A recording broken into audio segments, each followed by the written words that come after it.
Okay, folks, we are going to go ahead and get started. Thank you so much for all being here this evening.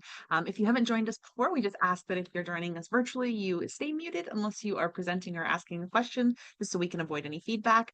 But if you have anything that you'd like to talk about or ask questions, please just use our hand raise feature or unmute yourselves and you'll be able to speak if need be. And then, of course, if you're in the info center, just give me a little wave and I'll make sure that we know that someone there would like to speak. So, without further ado, we're going to get started. We're going to roll into our treasurer's report first, and then go from there. So, Dan, floor is all yours. Thank you, Jess. Let's share.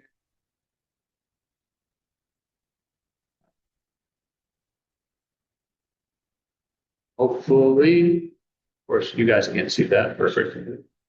Retire. 1 second. Over there. Okay. Jess, can you see this or no? Sure can.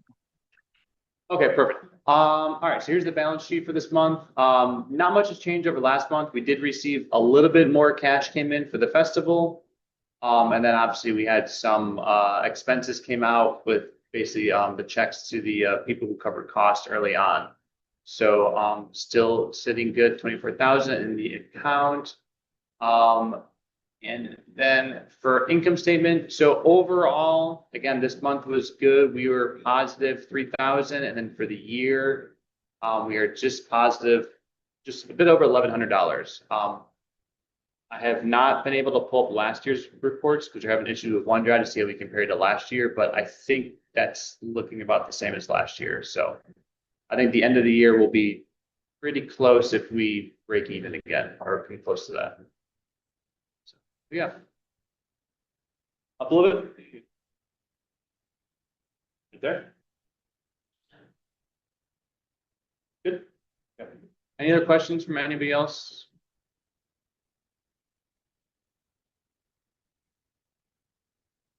Okay, I'm gonna try to stop sharing now. Thank you, Dan. Okay, cool. Yep, thank you. Okay, we will move on to our variance application. We have one this evening. Tate is not with us this evening. Tate, as you know, if you were here last month, is actually moving out of the neighborhood, so he was not able to join us. So what I'll do is I'll turn the floor over. I'm not sure who is someone here to present for Washington Avenue. That would be me. Oh, wonderful. Okay, Zach, I'm going to give you the floor. If you have anything you'd like to share, please feel free to do so, including the list of variances. We have a total of 6 variances that we'll be voting on. I will post the link in chat, and if you're at the info center, you can scan the QR code there for voting on the variances whenever you're ready to do that. But we'll just ask Zach that you present about the variances that are being requested, and then we're going to open the floor for questions. And since we don't have Tate here and someone to facilitate kind of our normal question answer, we'll just take questions and then answer them as they come in. So the floor is yours. Is there a way to share the site plan here? I figure that's Yeah. easiest. Yeah, you should have a button at the bottom of Zoom that just says share, and then that'll let you select either a specific application or a screen from your system to bring up whatever you'd like to see. There we go. All right. So first, my name is Zach Walker. I'm with Plank Law Firm. I'm here to represent the applicant Third Equity LLC. This is for a property located at 1110 to 1112 South Washington Avenue. The variances are from a result of a proposed duplex. Currently, there's an existing duplex on the property. The applicant intends to build an additional 2 units. These will be a 2-floor building with 1 garage space and 1 patio provided per unit. For the variances, the first variance is for building the additional 2 units. The second variance is for a density of 929 square foot per unit. To note here, this is based on a calculated lot and not the actual lot size. Third, it is for the existing rear yard of the existing dwelling to cover 13.2% of the lot and the proposed dwelling to cover 10.4% of the lot for the rear yard. Additionally, we'll need a parking variance. This is to provide no parking spaces at the existing building. Currently, there's none provided. And then for the proposed unit, it's to provide 3 of the 4 required parking spaces. Fifth, there is a 14-foot clear vision triangle here that is requested. This is based on the existing building. It is nothing changes because of this development. It is just an existing condition. And then lastly, it's for a building lot coverage of 62% versus the required 50%. Overall, I believe this is a reasonable development. It's got high quality design. It's an experienced developer, experienced architect. There's a property across the street that has 4 units. There's other properties in the neighborhood that have 3 or 4 units. Originally, the intent here was to split the lot, but because of the sewer location on this property, a lot split is just cost prohibitive and really can't happen. The existing utilities are suitable for all of these dwellings. It's just the location requires a main line extension, which is extremely costly. The inability to split the lot increased some of these variances. One, the use variance would not be necessary if we could split the lot. Second, we would be able to calculate the density on the total lot size of almost 6,000 square feet. But because of the Columbus code requirements and not being able to split the lot, it knocks it down to 3,700 square feet. But I want to be clear, the lot itself is 5,984 square feet in total. This is a technical requirement. It doesn't necessarily make sense here because these are 2 separate duplexes. Additionally, both the South Side planning policy and staff are on board with this proposal. They support higher densities when you have well-planned, high-quality design. I have passed the floor plan and the elevations on to staff. They've represented that they are fully in support. With these higher densities, it's assumed that you're going to wind up having variances for the rear yard and the total lot size. This is merely a requirement of the higher densities. I also don't believe this will have a major impact to the neighborhood. The building across the street has 4 units. Our proposed building is going to leave some rear yard space. It's going to have a patio for the dwellings. It's going to have a garage. And then for the parking, the existing dwelling, as long as the property owner has had it, has never provided parking for the existing building. I believe it's common to have street parking in this area. That's how the existing building will remain. With the proposed building, it's to provide 3 of the 4 required spaces. 2 of those are going to be enclosed in a garage, and then 1 is outside. Columbus zoning policy with the new code has gone away from parking requirements. It's gone away from some of these lot size requirements. This is very much in conformance with the way Columbus is developing. As I said, it's supported by staff. And it's a great opportunity to add 2 additional units in that neighborhood while not being overly burdensome and adding substantially more units.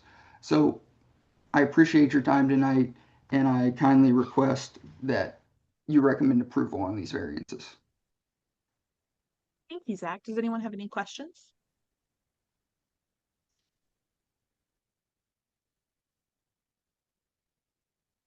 Okay, not seeing anything in chat. No hands raised at the moment. And no one at the info center with questions either. Okay. If you're at the info center and you scan the QR code, go ahead and refresh for me. You should be seeing the current ballot now for this one. I'm not sure why that wasn't refreshed earlier, but let me know if you don't. But you should see it now. And again, there is a ballot in chat, so please feel free to start voting if you're ready. Otherwise, I'm going to leave the floor open here for just a moment. If anyone does decide they have any questions about any of these variances.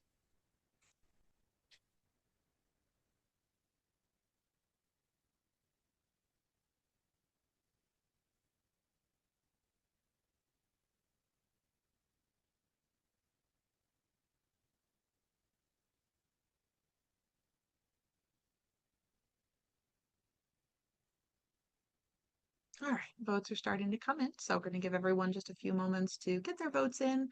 And then, Zach, we will have some live results. Once we are finished with this meeting, we will, of course, verify that everyone that is voting this evening is able to do so as they are a current member and that they either live or own a registered business in Merion Village. And then we'll send those numbers over to the area commission with the final count. So, but we will read live what we've received during the meeting. All right, thank you for letting me know. Absolutely.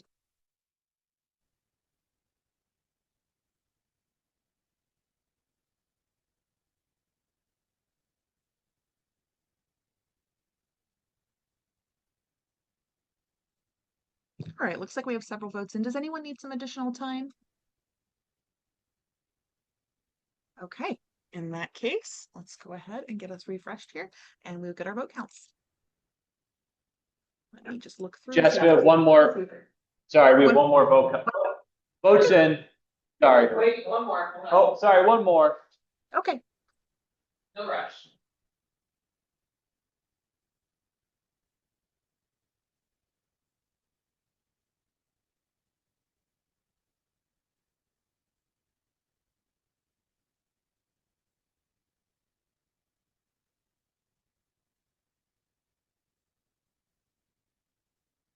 We're good now, Jess. Sorry. No worries at all. Thank you so much. Okay, let me go ahead and get us refreshed and get our counts. All right, let me just see here if we've got any varying votes between. Okay, so we have the same vote spread for all 6 of the items. So for items 1 through 6, we have a total of 9 votes in support, 0 votes opposed, and 0 abstentions. So the recommendation from us to Area Commission and to the city will be to support all 6 of these variance requests. So Zach, thank you so much for presenting and sharing with us. Everyone, thank you for participating in the voting process. And this will move on to the next stage. Thank you for your time. I really appreciate it. Absolutely. Thank you again. All right, everybody, we're going to move on to our next agenda item. We have Kristen back from the city of Columbus, and I believe someone else is with you as well, Kristen, and they're going to share an update. If you were with us last month, rather, you will recall we were discussing the permit parking process that had been requested by German Village that would include portions of Merion Village. So I'm going to let Kristen take the floor and kind of give us an update as to where our feedback led and where the status is now. Thank you. Hi all. So I want to I can see most of you on the screen. Show of hands with who was here for the last meeting, just so I don't have to unnecessarily repeat myself. Okay, so about half. It's probably most best way to explain myself is by sharing my screen. So conversation we had last time was about the German Village Park Management Plan and the extension into Merion Village. Last go around, there was not a lot of support for the borders that we had drawn. So we wanted to come back and talk a little bit about what we would probably recommend, and then obviously giving it to kind of you all we can really just keep it open and conversational. And what folks think. And it's not letting me share. Give me 1 second.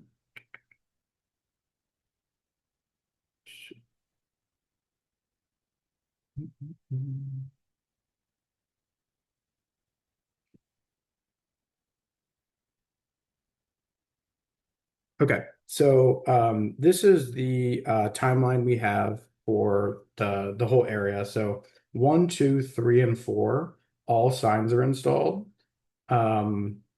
Enforcement for 3, which definitely would impact kind of this area, we would think, in Merion Village, and really just in this area. Enforcement started today, October 1st. And then these signs are installed too, but probably less relevant to down here for all you folks. For phase 4, enforcement will start in November.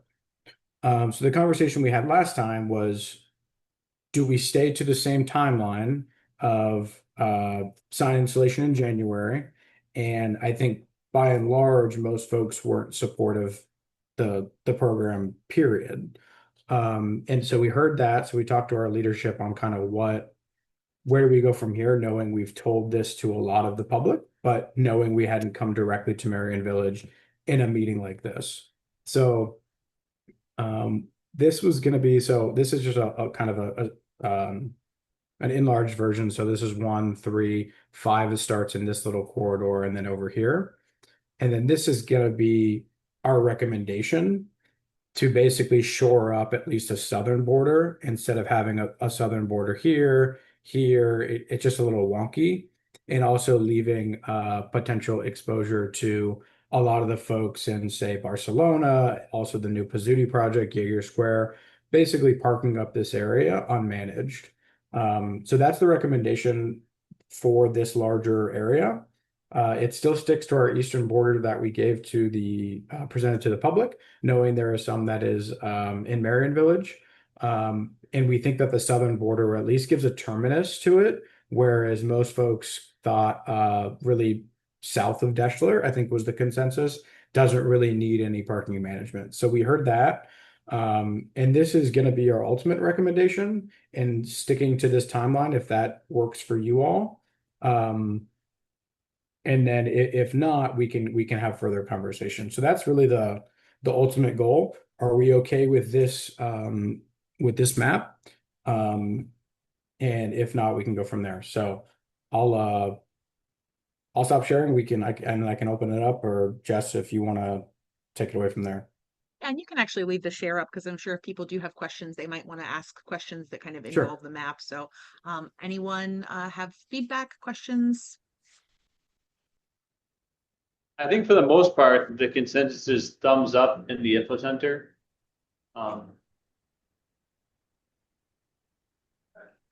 It goes to Brook, so a little bit the northern. Yeah, this is Deschler and then Brook right here. So just kind of more around the park. Reinhardt for property. Yeah, that's Reinhardt, Tifford, So and there's already a chunk that's got it, but I think still in it. That's all right.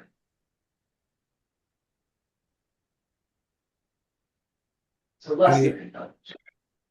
Any questions at all about any of it? I mean, I think candidly, I think it is straightforward. They're the southern border, eastern border. But any questions at all that we could help answer if you have any? And it is a little difficult to hear folks in the back as you speak. Gentlemen in the front, I can definitely hear you. So if there's any questions. Just one question is, would Deschler be in or out of the boundary? So Deschler is a little bit of a unique one because on the border of Schiller, it'll just be 3 hour only. And that is so if you do have a permit, you can't basically park around the park at all times. But the other side of Deschler would be in. So like the housing side, so the southern side of Deschler. Just and the reason for that is it's difficult. Most borders, or because especially because this was in phases, the border road for enforcement purposes and just for consistency, one side of the street not, one side of the street a different management. Border streets, both sides are going to have the permit. So then what about the east side of the park for Deschler? Sorry, so that's not split or that is split? East side of the park, so Jaeger. Yeah, so east of Jaeger, so that chunk from Jaeger to Brook of Deschler. Is that both sides are monitored? Yeah, both sides would have a parking permit. It'd be the same as everything to the north. But if you live for example, if you lived really in the southern corner, say on Deschler, you could park anywhere, really, you could park anywhere you want because south of you is unmanaged, east of you is unmanaged, and then all to the north, all the way to Livingston, if you have a GV permit, you can park anywhere in there too.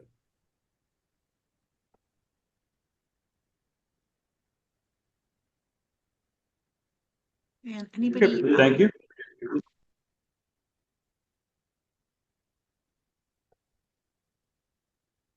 Was there someone in the info center with a question, Dan? If so, you guys are muted. We're just confirming. So let's just say we live on Midhoff and we want to park on Whittier. The limit is 3 hours, and then you have to move your car 10 feet or something. Yeah. So for anyone who doesn't have a GV permit, you can park for 3 hours, and then you would just have to move it if you wanted to stay for longer than 3 hours. Unless you were visiting someone, you'd be able to potentially have their guest permit attached to your license plate. But that would be certainly my recommendation is to move your car if you're going to be there longer than 3 hours. Got it. Thank you. One follow-up question. So this is way in the future. It doesn't really affect us, but like big events like Christmas lights, all that in German Village, are are you not enforcing during that time? Because what if people are there for 6 hours or like these bigger neighborhood events? So, I've only been to the kind of the Christmas and the holiday lights a few times. Is there like a central entity that puts it on? Like, are there vendors and things like that? Or is it or is it mostly just like really just lights? Like folks, like residents put up lights and it's just a nice neighborhood gathering. We believe it's German Village Society. Oh, it is German Village Society. So they're the ones who put on and host that event. So that may be a case where we treat it the way we've treated German Village, their market on the weekend, where we are able to kind of treat them as an institutional permit and they can get more permits, or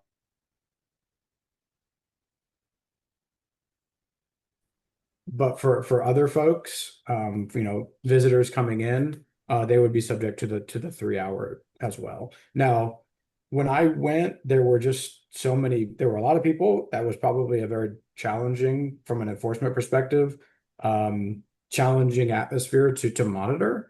Um, so it's even possible, and I don't want to speak for our enforcement team, but that may be an evening where we kind of just stay away from it because it's such a busy area.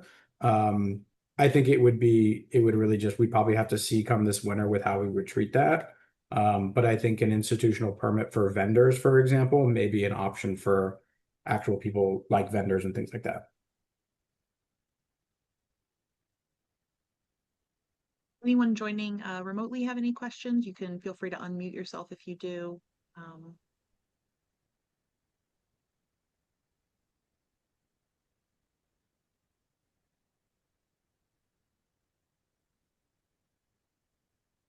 You guys are still muted at the info center. Anything else you had questions about, Dan, in there?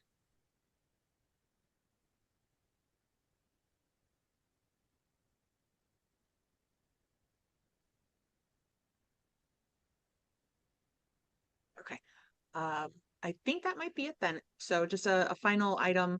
My question to you guys, what if anything do you need from us at this point? Just the feedback that you've gotten during this meeting? Is there anything additional that you need, or was this kind of just more about having a discussion? I think mostly about having discussion. Obviously, good to hear the feedback and having the support of a southern border.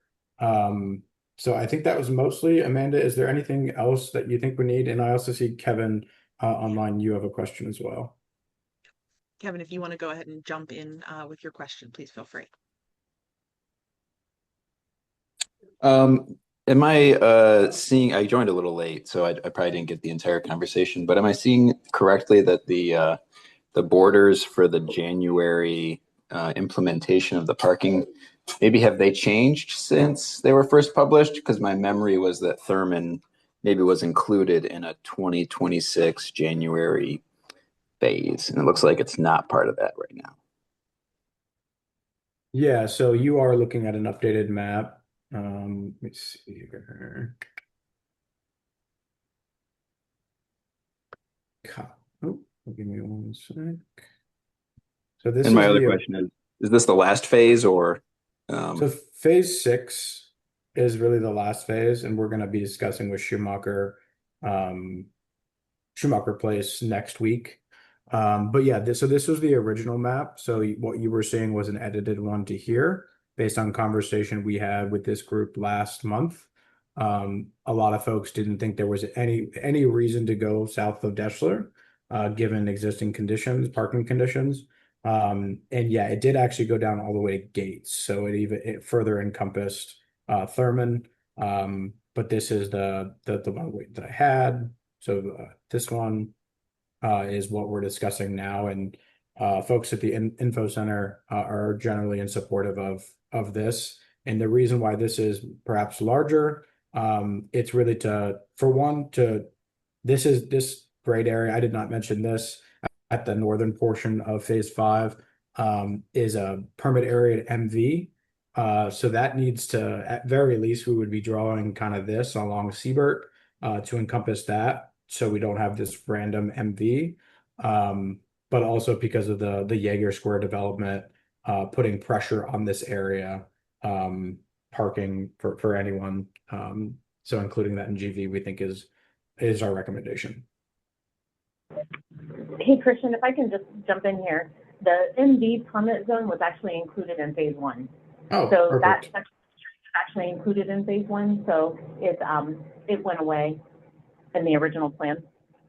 Perfect. And all good, Kevin? Yep, appreciate it. Thank you. No problem. And yeah, Amanda, is there anything else we would need? I mean, I think feedback received. Go ahead. Yep. Yeah, that's what, thank you obviously for letting us come back and kind of talk about, what can be supportive and what's not supportive. So generally speaking, if there's support here, that's good for us. We can take that back and have an internal discussion about how we kick that off in January and get that moving forward. I guess my biggest thing is what we will continue to do, because we know the original boundary was going significantly farther south. I think the key is we'll continue to kind of monitor some of that along the way. But Jess, obviously, if residents start talking about parking impacts and that things are getting a little cramped and they may feel it's time to have those conversations, I would just love for you to reach back out to us. Like I said, we'll do some monitoring of our own, but if the desire at some point, there is a need for permanent parking, I would just ask that you reach out to us, and then we can definitely more formalize that process, start doing some public outreach, and do more formalized meetings talking about what that could look like. Is it just going down a couple blocks, and is it the same restriction as what's in German Village? So, and we've committed to, continue to monitor German Village and how that plan is going.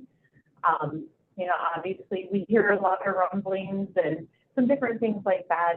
We usually let kind of settle for a month before we make any major changes. So we'll keep watching how things are working in German Village and monitoring that. But if you start to see a change in your parking, I would love for you to reach out to us and just give us that heads up so that we can continue to monitor and make sure that we stay connected through kind of this process. Perfect. Yes, we'll absolutely do that. We'll keep your information so that we can reach out. And just before we wrap up, any final questions or comments for Christian or Amanda before they leave us tonight? Okay, in that case, thank you so much for coming back this month. We really appreciate that. And we also appreciate the revised plan, obviously. So again, thank you for that. And we will certainly reach out if we hear any feedback from neighbors once the implementation has kind of been in place longer. Sounds great. Great, thank you. Thanks so Thanks, much. guys. All right, everybody, we're going to move on onto our agenda. So our next item is to talk about board elections. So each year we have board elections in November. Candidates are announced during this meeting in October, and we have a total of 4 board seats on the election docket. So both vice president and treasurer are up for a standard 2-year term. So that's from January of next year through December of 2027. Secretary is up for a partial 1-year term. So that's all of next year. And that is the final kind of partial term in our rebalancing when we updated the bylaws and constitution earlier, I guess last year. So secretary will just be running for a 1-year term through the end of next year. And then of course, member at large each year is a 1-year term. We currently have nominees for the secretary role. David Hoyt, our current secretary, is running again for that 1-year term. And we have Eric May running for the 1-year term for a member at large. As of now, we have no nominees for vice president and no nominees for treasurer. So first and foremost, I'm going to just take a moment, and David, if you'd like to just introduce yourself to anyone who maybe has not heard from you before. And then is Eric May by chance joining us tonight in the info center? No, okay. I don't believe Eric is joining us, so he will not be able to introduce himself, unfortunately. But David, if you would not mind. Hi, I'm David. I'm the current secretary. I take minutes. I do some other things. It's mostly the minutes and the agendas. And I will continue doing that for another year unless someone would like to run against me. Thank you very much. Marvelous. Thank you so much. So what that means is nominations are technically open until the close of this meeting for any of the 4 positions.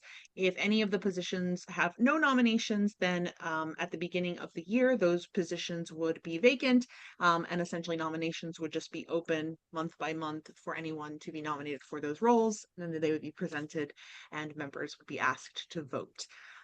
So as I mentioned that, is there anyone here who would like to nominate themselves for any of the 4 roles that are up for election this year? Going once, going twice. Okay, then our nominations for this year's election will be for secretary and for member at large, and those will be at next month's meeting. So if you'd like to vote on those, please do join us for next month's meeting. We'll have the ballots live and you'll be able to vote on those positions. And otherwise, we will be looking at potential vacancies for both treasurer and vice president starting in January. So tell a neighbor if they would like to potentially run for one of those positions. All right, we are moving on, everyone. MBA committees, I'll just give a quick update since Tate is obviously, he was not able to join us for his final meeting. Since Tate is moving out of the area, we are looking for a new zoning chair. So basically what that means is that you work with the area commission to receive incoming variances like we heard from tonight. You communicate with the folks that are presenting those variances to make sure they know when to attend the meeting. And then you report results back to the area commission after we've had our meeting. You also update our little website so that people know what is coming up. And we have door hangers that you deliver to the addresses within, I believe it's 125 feet of the variance, just so that neighbors know if something is coming up nearby. So we are looking for someone for that role that is not an elected role. You just need to be a current member of the association to step into that. So if that's something you're interested in, you can let us know at a meeting, or you can just email us mvaboard@merionvillage.org and we can get you talking to Tate and our board members to see if that is something you would like to fulfill. All right, let me scroll here. David, do we have another social planned, a social happy hour? Yes. Yeah, it's gonna be next the first Thursday of next month, so November 6th. It's at Club Diversity at 5:30 p.m. Starting Awesome. at 5:30. Thank you so much. All right, so and that'll be our last one of the year, right? Because we of course have our potluck in December. Okay, fantastic. All right, let's go here to Tom. Would you like to share any area commission updates?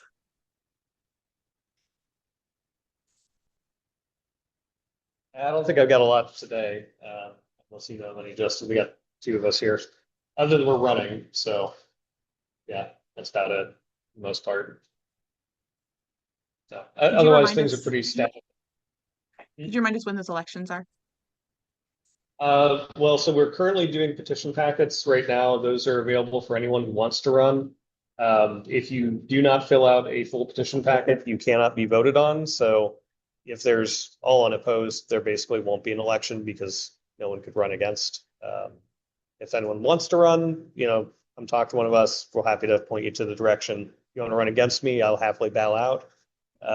So that's unlikely, I would guess at this point, but.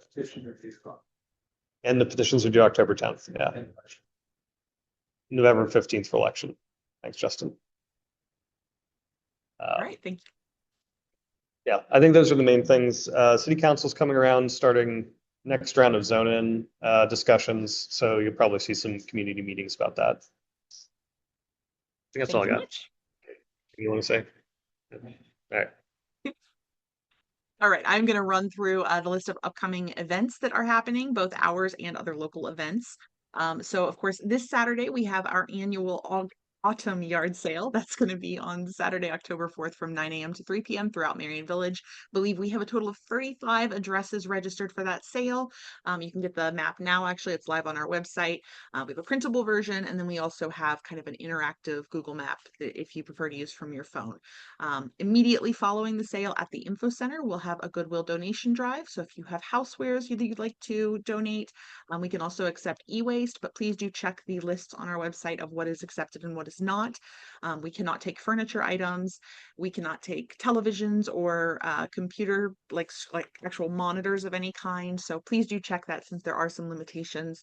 And additionally, we cannot give out receipts, since Goodwill will not be on site for that donation drive. But otherwise, if you're either having a sale or you're just doing a little bit of autumn cleaning, it's a great way to just kind of get those things out of your house right here in the neighborhood. And again, that's from 3 to 5 immediately following the yard sale, right there in the info center. So in just tomorrow, actually, that the info center will get filled up with giant blue bins, and those will all be filled over the weekend. So keep an eye out for that if you're interested. The next Southside Area Commission is Tuesday, October 21st, starting at 6:30 p.m. and they meet at the Parsons Library. That is open to the public. Our next monthly meeting is, of course, Wednesday, November 5th, again, hybrid version. So you can join us either virtually or at the Info Center. That is where we will have our elections for this year. And that will also be our final monthly meeting of the year. So we will have a potluck at Hey Hey that will replace our monthly meeting in December, just to wind down and kind of reconnect with neighbors. That potluck will actually be Friday, December 5th from 6 to 8, and we'll have the back room at the Hey Hey. So come join us. You can RSVP online, let us know what you're going to be bringing, so we can hopefully have a nice mix. But it's always a really great event, nice and casual, a good way to catch up with everybody at the end of the year, and try some really good food. Otherwise, we also have the happy hour, which is Thursday, November 6th at 5:30 p.m. at Club Diversity on High Street. So, and again, that will be our last happy hour of the year. So do come out and join that if you are interested in those. Let's see here. I believe in terms of events for the year for us, that is all we've got going there. So typically now I will just open up the floor. Questions, comments, community interests, anything that anybody here would like to share this evening?